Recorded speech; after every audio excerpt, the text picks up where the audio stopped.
Bismillah Rahman Rahim. Assalamu alaikum. Welcome to ASTC.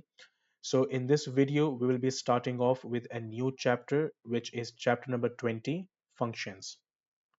So, in this chapter, we will be looking at first of all, what is a function and what are the different types of functions and how you can input different values or different variables into a function to get an output. All right. So there are a lot more things that we will cover in this chapter. So as we go along, we will cover them step by step. So first and foremost, functions are equations, okay, that have that which are in terms of x. All right. So we can say that functions are number machines. So what basically means by that is, let's say that this is a machine, okay, you input something to this machine which is x, so you get an output. Okay, some function is applied, some calculation is done on this x, and then you get an output. That output is called y, or it is called f of x. F of x is read as function of x. All right. Now, the x values which we input into the function are called the domain of a function. Okay, so these are some new terminologies for you. Okay, but don't worry, we'll go into much detail. Okay, so domain is just it just tells you that, okay, how many values of x can we input, or what would be the interval of x value. So for example, can x be greater than 1? Is x less than 0, or is x between two values, let's say maybe 1 and 5? So this is what we call, all of these are examples of domain. So they restrict the values of x which we can input. So otherwise, if you do not restrict you do not restrict the domain, that means you can take infinite number of values, right? And sometimes that also happens. Then the y values are called the range of a function, okay, which are the outputs of the function. And there's a disclaimer over here. This range is not the same as range that we have covered or we will cover in statistics. All right. So that range is different as compared to what the range in this context means. The range over here basically tells you that, okay, what is the y interval values, okay, that what was the minimum value of y, what is the maximum value of y, is y between two intervals, right? So maybe between -1 and 5, and so on. So that was that is the range. Okay, so in short, the x values are called domain of a function, y values are called range of a function. So consider the equation y equals 2x plus 3 for values of x within -1 and 3. So here we have an equation of a straight line, and the values of x that we can take for this equation are restricted to -1 and 3. So the range, right? The interval -1 and 3. Any value which is within this interval, that is acceptable. Anything which is outside, that will be rejected. Okay, so let's see. If I plug in the value of x equals to 1, let's start with x equals to 1. Okay, but sorry, -1. This function is your machine, right? As we discussed earlier, when I plug in -1 into the place of x, so what happens? This becomes 2 times -1 plus 3. Now you're performing some calculations on this -1.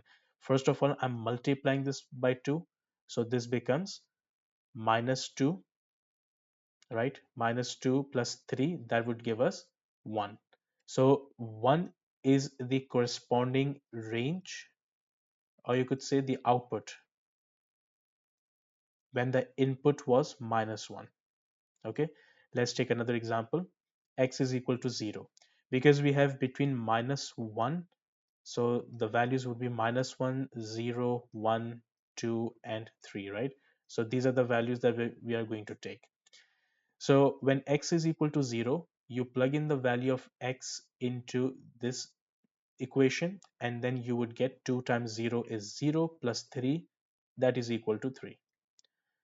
Similarly, when x is equal to 1, you substitute the value of x with 1, Okay, so 2 times 1 is 2 plus 3 equals to 5. And you have the next one, x equals to 2. We plug in the value of 2 over here. So 2 multiplied by 2, that is 4, plus 3 equals to 7. And lastly, x is equal to 3. We plug in the value of 3 into this. So 2 times 3 is equal to 6, plus 3, that is equal to 9. So now let's take a look. If we now form a table of all the x values and all the y values, so this is what we would get. So these are all your x values, these are all your y values, and we have compiled all of them into a table, right? So now we can say that this is your domain. So I'm going to say that my domain will be that x is between -1 and 3, whereas my range is that f of x or y is between 1 and 9, because the lowest value was 9 and the highest value was lowest value was 1, highest value was 9. So that was the range of your function.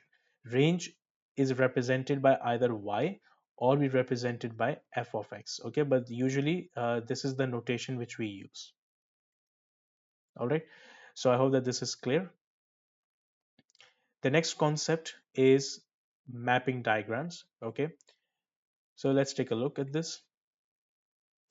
For the same example that we have seen, this was our table, right? So let's represent them in terms of a diagram. So we draw an oval shape and we label this as domain. Then we draw another shape and label this as range. So this was the domain value. When this was my input to this function, okay, the output that I got was this. So I can basically draw a direct arrow to show that, okay, for this value of x, my corresponding value of y is going to be this. For this value of x, the value of y is going to be this, and so on. Okay, this is what we call a mapping diagram. And you could be required to draw the mapping diagram. So all you have to do is, for each set of values of x, find the y values, okay, and then you have to represent them in this form. Okay, so here we can say the domain of x is between -1 and 3, and the range of x is that f of x is between 1 and 9. All right, so you always give the lowest value and the highest value, lowest value and the highest value. So function is a special type of mapping such that every element of the domain is mapped to exactly one element of the range. So you see, we have different types of examples, different types of mapping diagrams. Okay, so this is one example where one domain value is exactly mapped onto one range value. Okay, so you can see that this is what we can call one to one, right? So for one domain value, you have one range value. One domain value, you have one range value. For one domain value, you have one range value, and so on. Okay. So function is a special type of mapping where the range that you get is always has to be just one single value. Okay. So to make it more clear what we mean by this, we'll take a look at some examples. Okay. First of all, this is something very important that you must remember, that a function is either one to one or many to one. So, what does this mean? One to one means that you can have one value of domain that is mapping to one value of range, just like this example. You have one value of domain mapping onto just one value of range, right? This is one to one. Similarly, this one is also one to one. All of these are one to one. Okay, but there are also some cases where you can have more than one domain values, but they both or all of them, they are mapped to exactly one range value. Okay, one such example is going to be a square number. Okay, so let's take a look. Consider the two equations. So this is y equals 2x plus 3, the same equation that we saw earlier, this one, right? Y equals 2x plus 3. And the second equation is y equals to x square. If I draw domain and range for this, okay, this is the same diagram that we saw earlier. Let's take a look at this one. If I have minus 1 and I take square of it, I would get 1, right? Similarly, if I take, let's say, square of minus 2, I would get my answer as 4. And if I take square of 2, I would still get answer as 4. So you see the domain values were two different values. The value of x was minus 2 or the value of x was 2. However, the range was only one single value. So now you can see over here, the purple line tells you that these are two domain values which are mapping to same range value. So minus 3 and 3. If I take square of both of them, that would give me the same answer. This is what we mean by many to one function. Okay, so many basically refers to the fact that you have more than one domain value that gives you the exact one single range value. All right, let's take another example. We have minus 2 and we have 2. Both of these orange arrows, they are mapped to exactly one element, which is 4. Then if you take a look at green arrows, again minus 1 and 1. So you have two domain values which are mapping onto one range value. All right, so this is what we mean by many to one function. So let's read them. Let's start from the right hand side first. Okay, many to one function as more than one value in the domain maps onto one value in the range. So you have more than one value in domain which is mapping to one value in the range. As for the left hand side, this is a one to one function as one value in the domain maps onto one value in the range. All right, so these both of these are functions because the range is only one. Okay, you if you take a look over here, again I've underlined this because this is the most important part. A function is either one to one or many to one. Domain can be more than one. All right, but range has to be only one single value. So what type of function is not regarded as a function, or what type of equation is not regarded as a function? Let's take a look.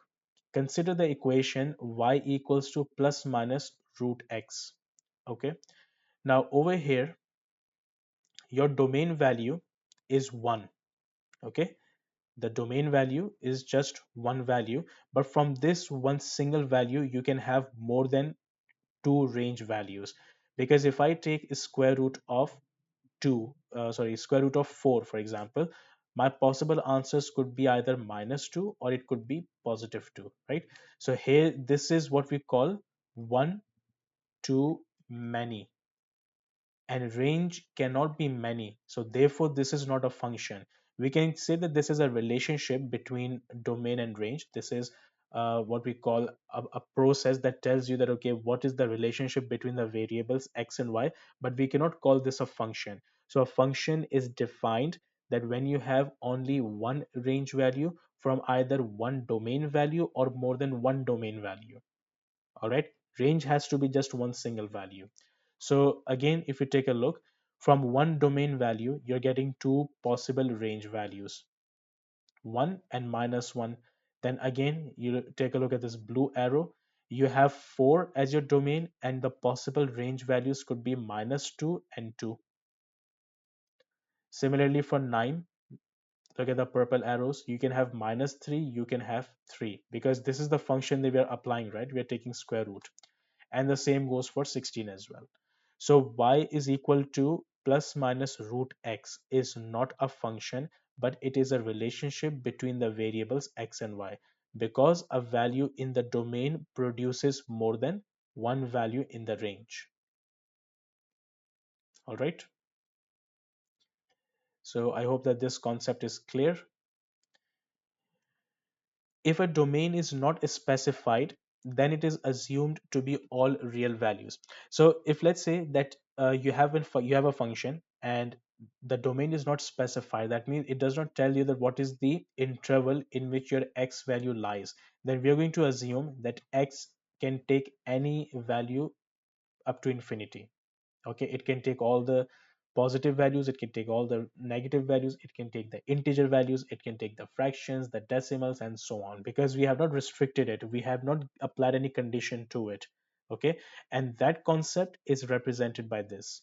Okay, x has all real values. This symbol, okay, is drawn like this. This means real values. Okay, whereas this symbol, we have not covered set notations, right?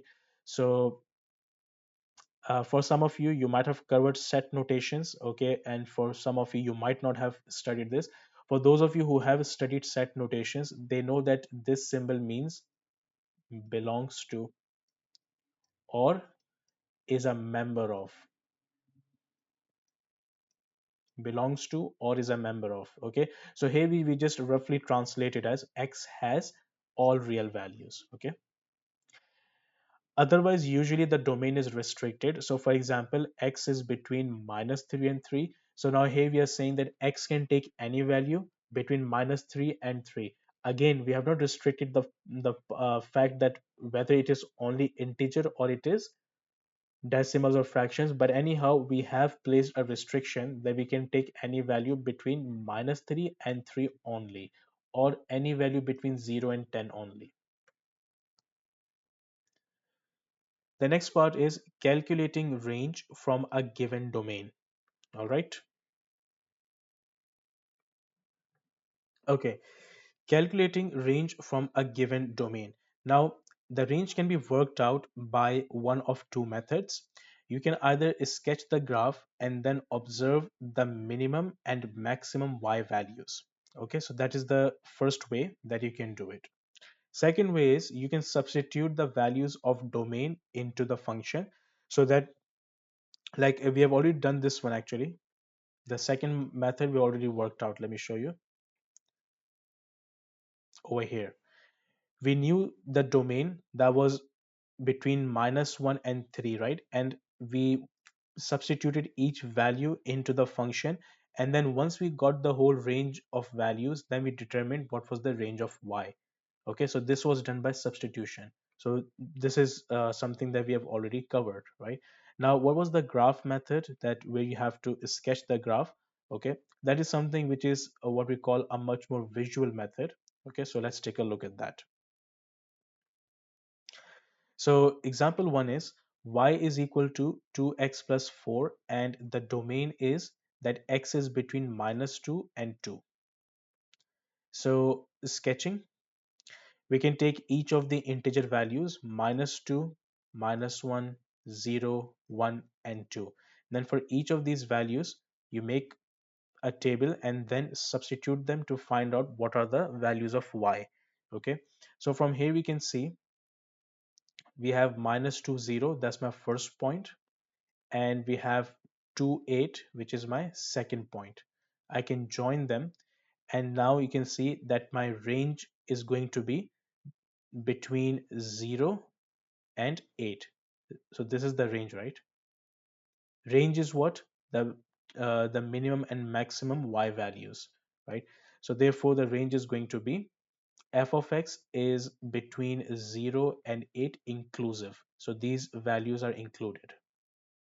Okay, so this is actually, you can say that it gives you a much more visual understanding that what is the range. Okay, because sometimes you don't exactly have a nice straight line like this. Sometimes your curve can go all the way like this, sometimes you can have a curve like this, and so on, right? The second method is that substitute the first, the middle, and the last x values. Okay, so take three values of x: the least value, the mid value, and the greatest value. So let's say that when x is equal to -2, this is your least value, y is equal to 0. When x is equal to 0, this is your middle value. Okay, because look, my domain is what? x is between -2 and 2. So my least value is 2, mid value is 0, and the greatest value is 2. So these are the three values that I have chosen over here. For each of these, work out the range. So you get 0, 4, and 8.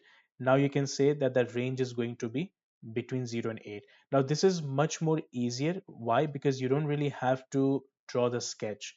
And drawing a sketch takes some time, right?